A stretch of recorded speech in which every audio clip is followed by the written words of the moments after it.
is kind of a special day. It is the end of a very, very long journey in the world of Raid Shadow Legends. So, after about 8 months of playing this game, I finally reach 270 days of daily login prizes that are awarded every day you log into the game. And it happens to be a legendary character. The third legendary character that I've ever gotten in this game over an 8 month span. And we'll get into that a little bit. Um, so go ahead and let's pop that cherry and see who we got, talk about it a little bit, and then just talk about the game in general and the journey to get to this spot here and my feelings on it. Um, so let's go ahead and let's take a look. So here we go. Uh, as you can see here, daily login rewards, and I am going to now be rewarded with Visix the Unbowed, um, legendary character, and it's been interesting to say the least.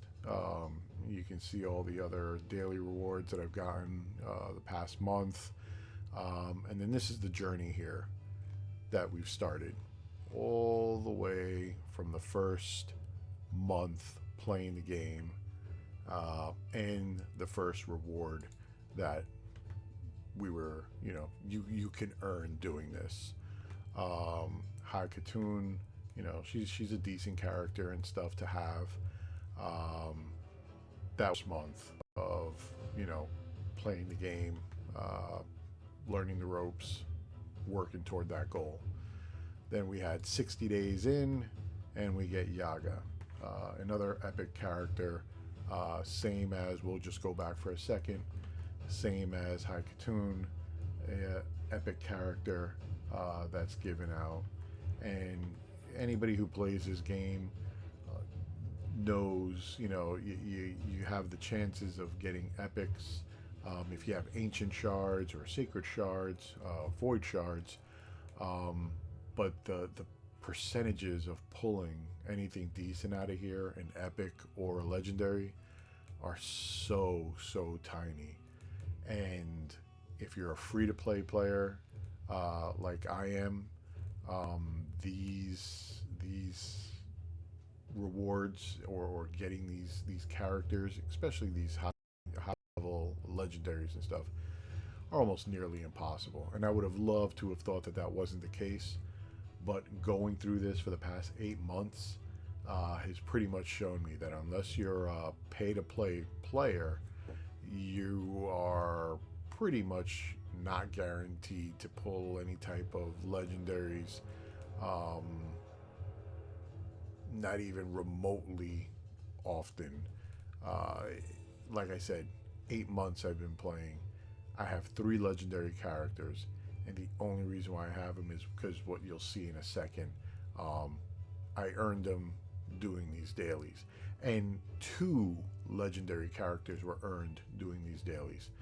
The third legendary was just given to everybody for logging in for 7 days, probably like about a couple of weeks ago, and that's the ninja legendary character that supposedly is in conjunction with some streamer player guy. Um, so that was just a gimme. I don't even really count that one, and the character is really not all that good. They try to hype it up that it is, but it's not. So, you know, 2 months in, you earn an epic. 3 months in, Dark Athel, another epic character. She's pretty cool. She's a really good tune to use, and I enjoyed getting that one. Then we go 4 months in over here, and you get Dark Elan. I have her as the normal character that I chose you get to choose your first champion when you start the game, and she was the one that I chose, one of the high elves. Um, awesome, awesome character, and she's like the cornerstone of any team that I put together. So I was really happy with her. And then when I got her dark side, that was pretty cool too. But then here we go, you know, what is this, 5 months in, Lord Lee, Legionary. I don't even use this character. Another epic. That just sits in my pool of characters that I have. So in my opinion, you know, you're getting something kind of for free, but not really worth it. 6 months in, here we go. The first legendary character that I've gotten, and it's the Skyle of Drakes, and she's a really, really good character. Again, I've built her up and set her up so that she could be, one of the main players in the teams that I put together. And I'm really happy with that. And then I'm kind of glad when I got that one. And quite honestly, I was looking forward to working toward that, 180-day login to get it. Because, like I said, the only other times I'll earn sacred shards or ancient shards is if I'm winning them in tournaments or earning them as part of rewards for completing quests or something like that. I don't buy the shards to go ahead and try these things. Even when they go ahead and they say, that they have the upgraded boosts, and oh, we're increasing 10 times the chances of pulling these legendaries and stuff like that. Very deceiving how they say that you're going to get 10 times the chance. It's not really 10 times the chance unless you actually get the character. The percentages are the same, which is like 0.5% of a chance to pull a legendary out of these shards. But if you do manage to go ahead and pull it out with that very slim percentage, then it's 10 times the chance you'll get that particular champion over all the other ones. So, a little misleading the way that they say these things. And I think it's just to pump people up to try to buy these shards and go ahead, and which is fine by them. That's what they're supposed to be doing. They're in the business of making money with this game. But that's not something that I'm going to jump into. So, my first legendary, I was psyched to get her. And like I said, equipped her up, booked her out, and ascended her up so that she can be, one of the main people, that I put in my teams and stuff.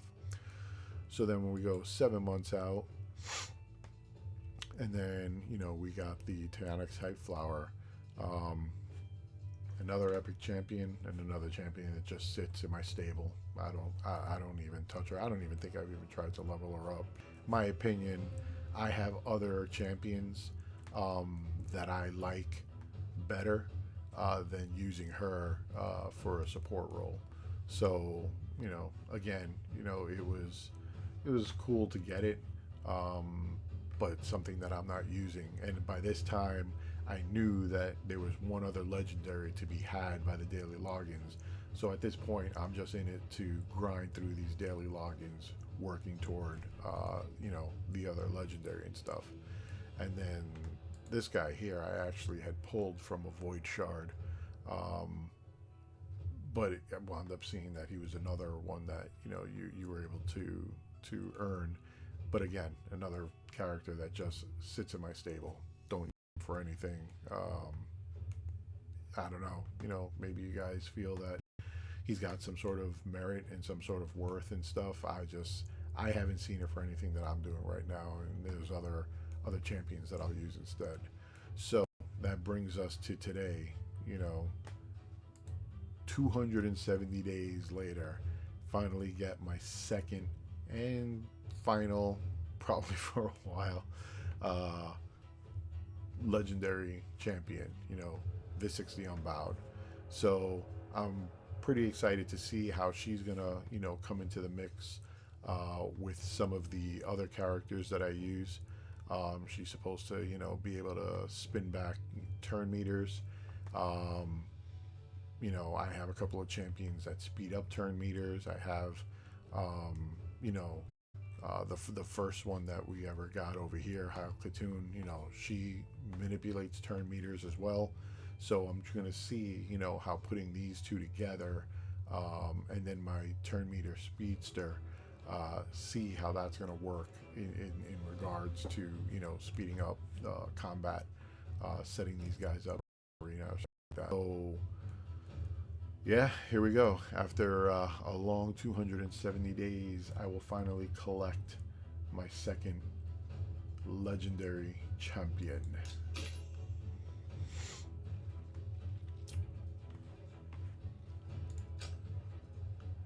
Now, I said I was going to talk about. I'm not going to really go into a lot of gameplay and stuff like that. I'll save that maybe for tomorrow and stuff because it's kind of late and I'm tired. I just wanted to log in to get this character because my daily login started when I first did this. I logged into the game at like 11 o'clock and stuff, so that's when my clock resets, and I didn't want to wait till tomorrow. So I went ahead and, you know, logged in right now and got her, and I'll probably just, you know, look at her stats a little bit more like that. But um, yeah, this the whole system with these legendaries and stuff like that, you know, it's kind of showed me that you need to sink money into this game to pull anything decent out there and be competitive, whether it's in Doom Tower or whether it's an arena. And you know, I used to wonder when I would watch some of these YouTube videos and see guys like Ash and like Hades. You know, they're doing their thing, and they're, you know, giving out their tips and stuff like that, which their content is cool. You know, I like the information that they have and all that stuff. But when you're looking at their things in the background and you see them scrolling through their stable, and you see all these legendaries that they have, and I'm sitting here going, man, yeah, you got to be sponsored by freaking, you know, the game company, you know, to get all these things, because there's no, or you're spending a lot of money in shards, because there's no way in hell, you know, you're just getting this by earning it in the game, you know, like us free to play players have to do. And it kind of sucks, you know, because you're at a disadvantage of not being able to get the champions that you may need to get over that hump. You know, in Doom Tower, you know, for a good example, you know, I'm pretty much I'm pretty much stuck because the level of champions that I need to help get through this next floor, I don't have it right now, and it's hard to get your characters to 60 if you're not pumping money into this game. And you know, I think I think that they needed to do, you know, Polarium, you know, the company that puts this out, they needed to do a better job with balancing it out. I'm not saying that they got to hand over Kings to the Kingdom and give us everything, you know, as free to play players. No, I understand that they have a business model. They need to, you know, earn revenue, make money, because that's what they're in this for as a company. But at the same time, you can't do what you're going to see in a little bit, and you know, really it's not balanced, at all.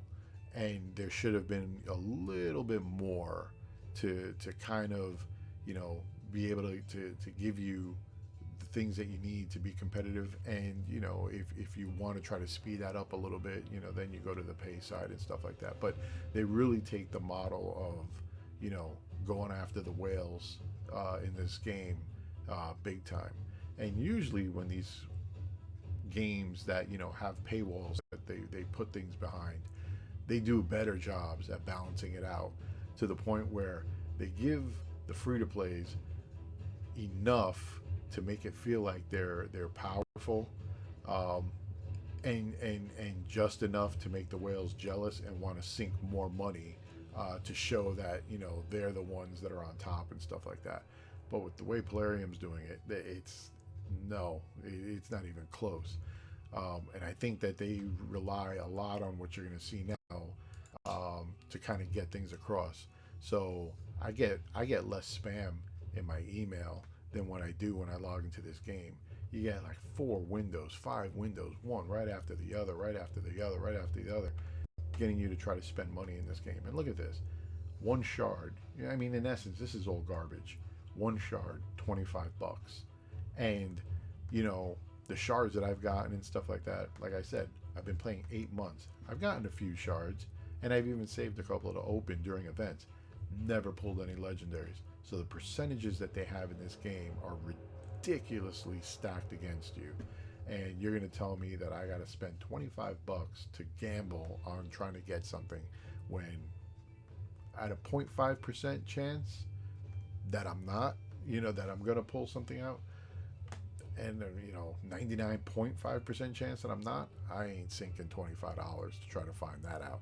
And then I love how they put purchase limits and stuff like that, and the little clock over here, trying to make it seem like you only got 3 hours.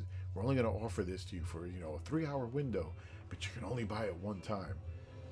I don't know who the hell would pass up getting $25 every time I wanted one of these stupid things. But it's nice the way that they try to make it seem like it's a great deal. You got to jump on it quick, and let's go. Fork over your money and swipe. And that's one of the things that I've also been looking into, and I've also been doing a lot of research, is the psychology behind these pay-to-play games, and what they do marketing wise to kind of try to trick the consumers or entice the consumers into spending a lot of money, and how those things border ethically on what they're doing. And this company here is a perfect example on how they don't follow very they're not very ethical in some of the things that they're doing here, which is I'm gonna knock them on that side of the house. The game itself is fun, and I like the characters. I like the story behind them, the way that they've done the character development. Really good job. But they're just very aggressive with how they want to try to get money out of their players. And I think the prices they have on these things are like ridiculous. Like I said, $25. Let's see what I get hit with next. Monthly pack, $30, and you're getting a shard and a couple of voids and some ancients and stuff like that. Again, trying to tell you, you got a month to jump on this thing, but you can only do it one time. I've heard of people who purchase these things and then this window will pop up 2 days later. So, yeah. Again, getting hit for another $30. And here you go, a couple of more shards and some more trash that you're going to pick up and stuff like that. So it just gets annoying. Warrior Circle. Every time you log into this game, you're always hit with these pop-ups, and always hit with the ads for spending money, spending money, spending money. And there's even settings in here, because I know that I've seen people complain about this, like in reading in forums and stuff like that. And the answer from their support is, oh, you can turn off in the settings, you can turn those things off. And I've done that. You still get hit with this because these are things that they feel like you want to know about, you want to be in the know about, and you don't want to miss out on. So these make it past that filter. Well, these things are always being thrown out there. So putting that thing out there to kind of limit the spam. I think that's another BS call on them. Trying to piss on your head and tell you it's raining, sort of deal. But $15 to go ahead and get a 6-star rare crit set. Purchase it 5 times, you got 10 hours. So this is just some of the things that are just annoying to me, and I really wish that they would clean this stuff up. You got the shop here for a reason. If I want to go ahead and I want to see some of this stuff, I'll go to the shop. And there's other games out there that, yes, they will have their pop-ups for some things that I may not have seen before, and it gets my attention, and I'm like, oh wow, let me see a little bit more about this. go to their shop and I get more information on it and stuff. But it's not all as soon as I log in. What was that 5, 6 spend money? Um, so yeah, I really wish that they would kind of tone that stuff down. Put a little, a little flashy icon over the shop or something like that, to get my attention that something's there I may want to look at and stuff.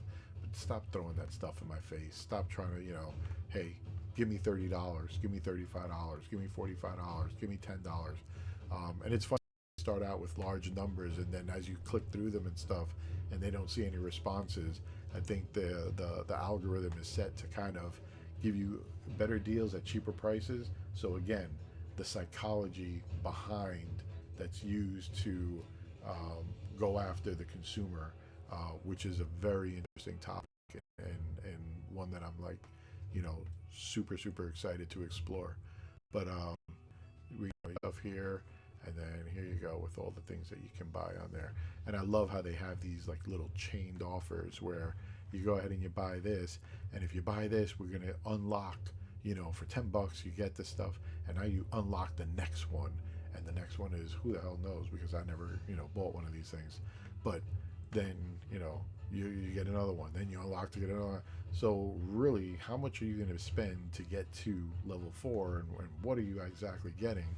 um, I don't get sponsored by anybody to collect money to test this out. I'm sure maybe Ash or Hades or whatever, they can run through these. Maybe they'll want to do a little tutorial on this if they haven't already, and kind of blow through their sponsor money and do these things to kind of see what I don't know. Maybe it is worth it. Maybe it's not. But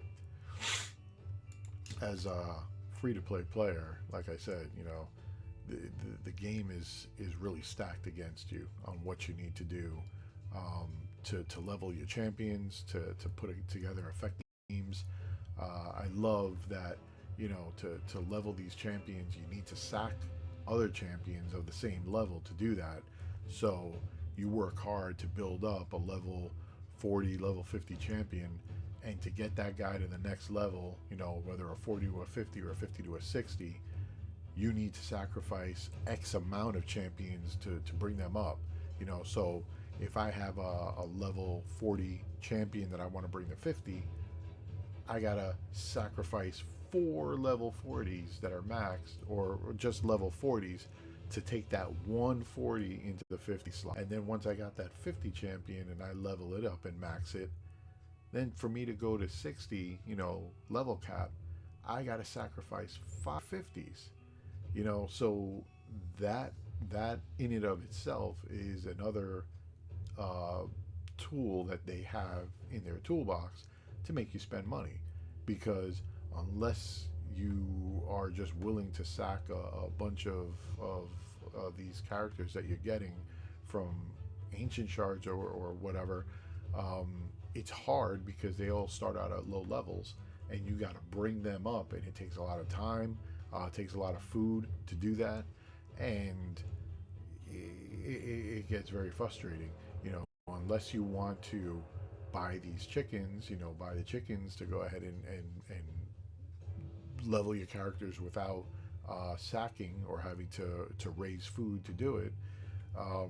They put that in there, but again, you know, they become very expensive to do that. So it's I don't know. I hope they kind of take some of the criticism and whatnot that they've gotten on the forums and stuff like that, and really look to try to do something a little better. They have a lot of cool things that are coming out soon and stuff, but they need to really try to balance this a little more. Um, so let's see. Let's take a look at the new one that we got here. And here she is, legendary void character, defense. So I'm interested in putting her in and mixing her up with my A team that I have. My war priest. I enjoy this guy. I like this character a lot, and I use her. She's my main support that I use. So I'm going to be interested to see how she comes into the mix here. And here we have her skills here, flanged mace, which is going to attack an enemy 2 times. Each hit has 80 chance to decrease the turn meter by 15% and fill this champion's turn meter equal to that amount of the loss. That's all going to be based on defense, so I'm going to have to start farming defense gear, with defense being the primary stat on it. And you got to book her at least 4 times to go ahead and get your level 5 up at a 5 buff debuff chance for 10%. So again, I like that she has 80% chance to decrease turn meters by 15%. Wondering if it stacks. We probably think so. So hopefully that would be insane if that stacks across. So that's cool. And then Sinister Allies attacks all enemies with a 75% chance of placing a 30% speed debuff for 2 turns, and also a 50% ally protection buff on all allies except this one for 2 turns.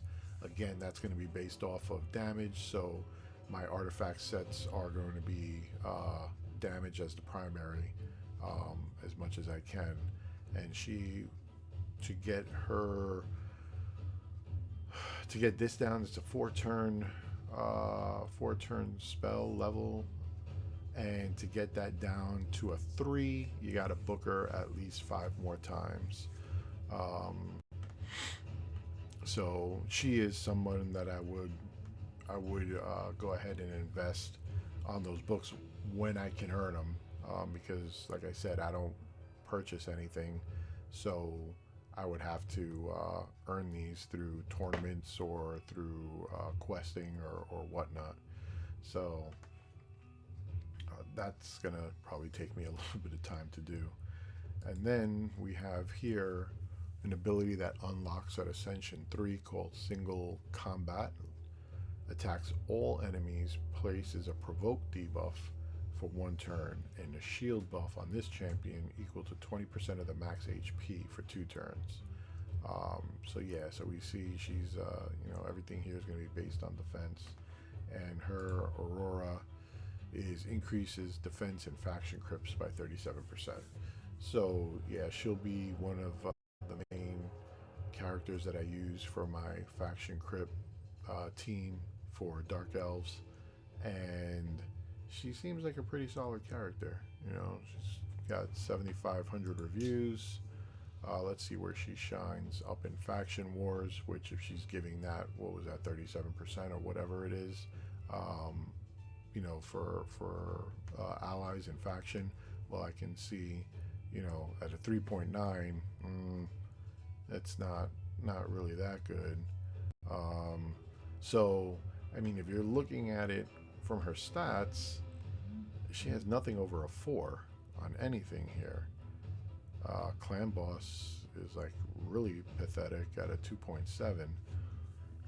So it's funny because here's a champion that they give you after 8 months of playing this game. Here's a legendary champion, and you would think that after 8 months of playing the game, they would give you, and this is the last thing that they give. This now again, for the rest of the time that I play, I'm eligible for rewards and stuff like that. I don't know if there'll be any more characters or anything like that, but it just says, you're eligible after this for rewards forever. So you would think here's the pinnacle. 8 months, 270 days. Let's give them something. Let's give them one of the the really good characters in here that people really go for. Let's give them a little bit of something for being a player for 270 days, and they give you a legendary character that can't even break 4 on any of these ratings. If that ain't a slap in the face, man, I don't know what is. Don't know what is. 3.9 Faction War, and I think she only gets this rating because of her Aurora skill. Campaign, she's rated at not being. who knows? I mean, maybe there are ways you can fit her in to do things. Maybe she's a situational character to use for some. But I mean, if I'm just looking at these ratings here, um, yeah, it doesn't seem like this is something to get all excited about. So I haven't played her, obviously, because I don't own a copy of her until I just got it tonight. I'm gonna go ahead and invest in trying to, you know, set her up, and then I'll make my own decision on what I think, and I'll do another video on that. But right now, just going off of this information here, it doesn't, you know, doesn't look good. You know, it'd be somebody like, oh great, you know, put her on the shelf, no big deal, or stick her in my vault. Um, Her recommended artifacts, obviously, you know, we're looking at defense sets, and then we're looking at life sets. So, you know, I'm gonna have to go and start farming stuff out and try to put her up. But yeah, I mean that's what we got here. Obviously, the mastery trees are the same for everybody. So there we go, man. The 270-day legendary pull, Visix the Unbowed, and you know, like I said before, I think they do a really good job with the characters. You know, the artwork is fantastic on these things. The stories that they have for them, you know, it's really cool. It's just, you know, the way that they market this thing and how they try to get players into spending money and stuff like that. That's where I have the issue. So yeah, that's my rant for tonight. I'm tired, and I'm going to get ready to go to bed. But I'm gonna go ahead and I'm gonna put another video together where I get her into some decent gear and stuff like that. Let's see how she is out in action, and we'll do a couple of playthroughs that way. All right. So this is Dave with Gamer Aficionados, and hoping that all of you guys have a good night, and we'll see you guys soon. All right. Take care.